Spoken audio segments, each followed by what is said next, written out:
Olá, bom dia! Você está assistindo ao Repórter Visual, um programa acessível da TV Brasil. E as novidades sobre o nosso programa você também pode acompanhar pelo facebook.com/Visual TV Brasil. O Repórter Visual começa agora, o primeiro programa jornalístico da TV brasileira feito em Libras. Novembro é um mês para refletir sobre a prematuridade. No Brasil, segundo a Fundação Oswaldo Cruz, a taxa de partos prematuros é quase 2 vezes maior do que na Europa, por exemplo. Moradores de Poços de Caldas, no sul de Minas, se mobilizam para alertar sobre as formas de cuidado e prevenção. A filha da Fabiana nasceu prematura durante a 30ª semana de gestação. Não foi fácil para a família, mas deu tudo certo. E hoje essa princesinha está muito bem e saudável. Saí da minha casa com uma cólica, aí cheguei no meu médico, ele foi fazer o toque e eu já estava com 6 centímetros de dilatação. Então não tinha mais como segurar ela. E aí a Alice veio ao mundo com pressa. Como diz, já estava com vontade de conhecer o papai e a mamãe e o mundo inteiro. No Brasil, segundo a Organização Mundial da Saúde, 340 mil crianças nascem todo ano prematuras. Em Poços de Caldas, cerca de 100 bebês nascem antes da 37ª semana de gestação. A ideia veio de estar lembrando tanto desses bebês que são guerreiros, e das mães, né, como uma forma de divulgar a data e comemorar. Cuidados especiais são fundamentais para garantir a qualidade de vida de um bebê prematuro. Depois que elas vão para casa, ela tem que ter um cuidado, tomar cuidado principalmente com visitas, né? Pessoas que estão gripadas, que não podem visitar esses bebês porque eles acabaram de sair de um hospital e eles não têm uma imunidade 100% formada. Então, são crianças que precisam de um pouco mais de resguardo quando vão para casa. Então, tá aqui minha guerreirinha. Iniciamos uma série especial com o objetivo de discutir o preconceito racial em vários âmbitos, refletir sobre a história e inserção dos negros na sociedade. Mostrar que o racismo não é só um comportamento, mas um processo histórico e político. Veja na primeira reportagem de Emanuele Pereira.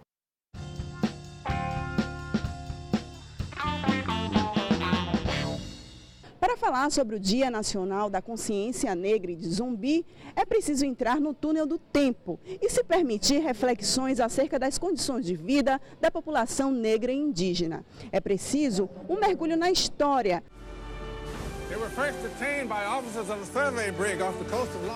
Os portugueses necessitavam de mão de obra para realizar as atividades comerciais. Tiveram dificuldades em escravizar os indígenas. Como haviam dominado algumas regiões da África, investiram no tráfico de pessoas escravizadas. Aqui chegavam debilitados, doentes, e os grupos da mesma cultura e língua eram separados para que não houvesse estratégias de fuga. O Brasil foi o primeiro país a importar escravos e o último das Américas a terminar com a escravidão. Foram mais de 300 anos. Então, nós estamos num país escravista, racista, e que se recusa a superar esses estigmas. O grande problema é esse. Os negros vêm lutando desde o primeiro momento em que pisaram nessa terra para civilizar um pouco o nosso país. A partir de 1538, chegaram ao Brasil os primeiros escravos negros. Foram quase 6 milhões de homens e mulheres escravizados. Segundo os historiadores, o tráfico negreiro destruiu povos e sonhos. Imagine que depois de atravessar o Atlântico era imprimido a esse escravo a importância dele assumir aspectos de vida religiosa, política e econômica que não faziam parte do seu repertório cultural. Mesmo com a independência do Brasil, a escravidão não deixou de existir. A Constituição de 1824 não previa direitos para os negros. A primeira Constituição do Brasil, que é a Constituição Imperial de 1824. Essa Constituição é muito interessante porque ela traz uma estratégia própria dos textos constitucionais da época, que é uma estratégia do apagamento, né? Logo em seguida a essa Constituição, a gente tem um segundo ato oficial complementar a essa Constituição, no mesmo ano de 1824, que proíbe negros e leprosos de frequentar as escolas. A história do povo negro não é uma história só da escravidão, né? É uma história que diz respeito à sobrevivência, à resistência, à reinvenção, inclusive reinvenções culturais. Muitos acreditam que o racismo existe, apesar de não saber os motivos. É bem essa questão de falta de privilégios mesmo, né? É você chegar num lugar, num restaurante, numa loja e você perceber o olhar diferente. A data estabelecida por lei a partir dos esforços dos movimentos sociais foi incluída no calendário escolar em 2003. É também lembrada a morte de Zumbi. A gente não ensina nas escolas a verdadeira história do Brasil. A gente faz de conta que os negros não existem, né? Até hoje.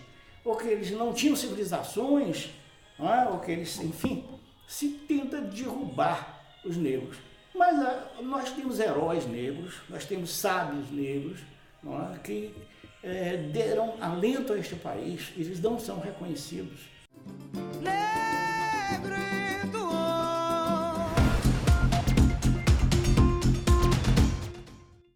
A inteligência americana concluiu que a morte do jornalista saudita Jamal Khashoggi foi uma ordem do príncipe Mohammed bin Salman. Trump elogiou o diretor da organização e, ao mesmo tempo, disse que o relatório ainda é preliminar e não pode ser considerado conclusivo. Ele também ressaltou a importância da relação comercial entre Estados Unidos e Arábia Saudita. Para concluir o relatório, a CIA investigou chamadas telefônicas interceptadas antes da morte de Jamil Khashoggi, entre elas uma do príncipe herdeiro com o embaixador saudita nos Estados Unidos. Para a Central de Inteligência, é impossível que o príncipe não estivesse ordenado a morte do jornalista. A Arábia Saudita mantém a versão de que bin Salman não tem nenhuma relação com o crime. A Marinha Argentina encontrou o submarino Ara San Juan, desaparecido há mais de um ano, mas afirmou que não tem como retirar os destroços do mar.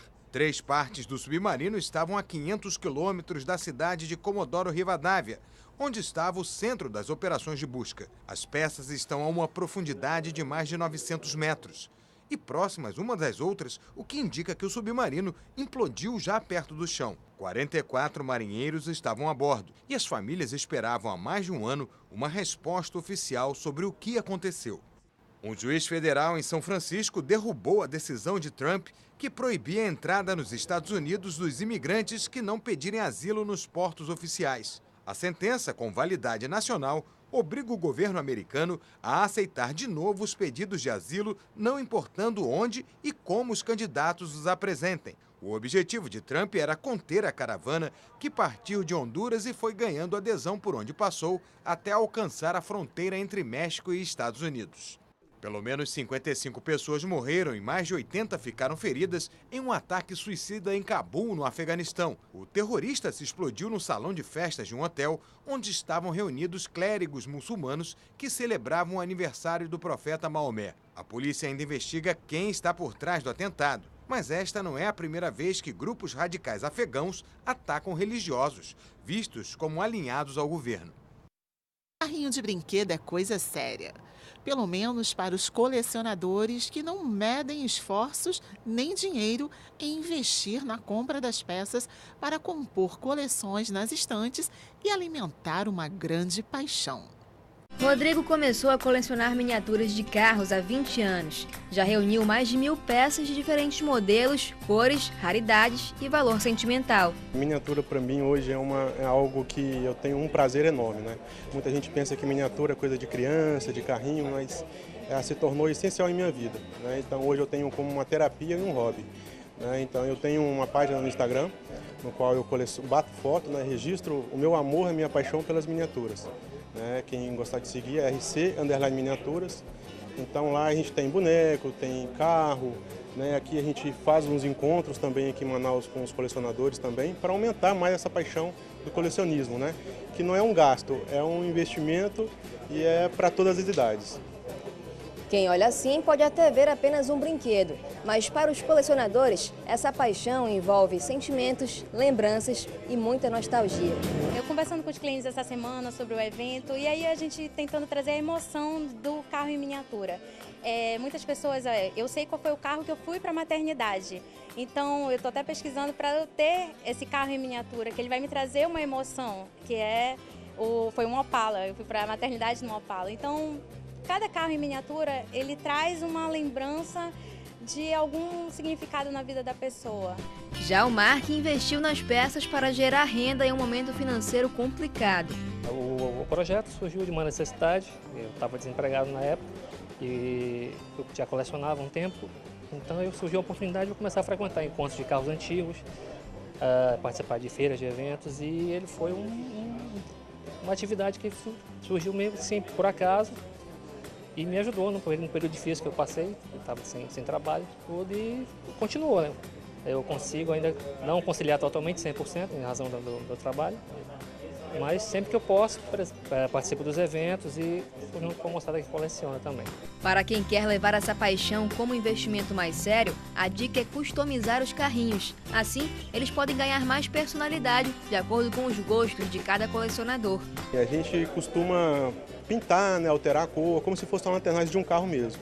A gente manda, às vezes, para o lanterneiro, ele pega a miniatura, desmonta, troca a cor, a gente troca as rodinhas, faz os decais, né, que são os adesivos também para colocar. Então, assim, é a criatividade das pessoas. Mas ter uma coleção dessas não é barato. Dependendo da raridade e de outros itens, alguns carrinhos chegam a custar mais de R$1.000. E duas miniaturas que parecem a mesma podem ter uma diferença de até 300% no preço só por causa do material utilizado. Mas para eles, o mais importante é o brilho que provoca nos olhos quando encontram peças iguais a essas. E o Repórter Visual fica por aqui. Pelo WhatsApp você tem um canal direto de comunicação com a gente. Anota aí o nosso número, 021 974 522 300. Muito obrigada pela companhia. Tchau.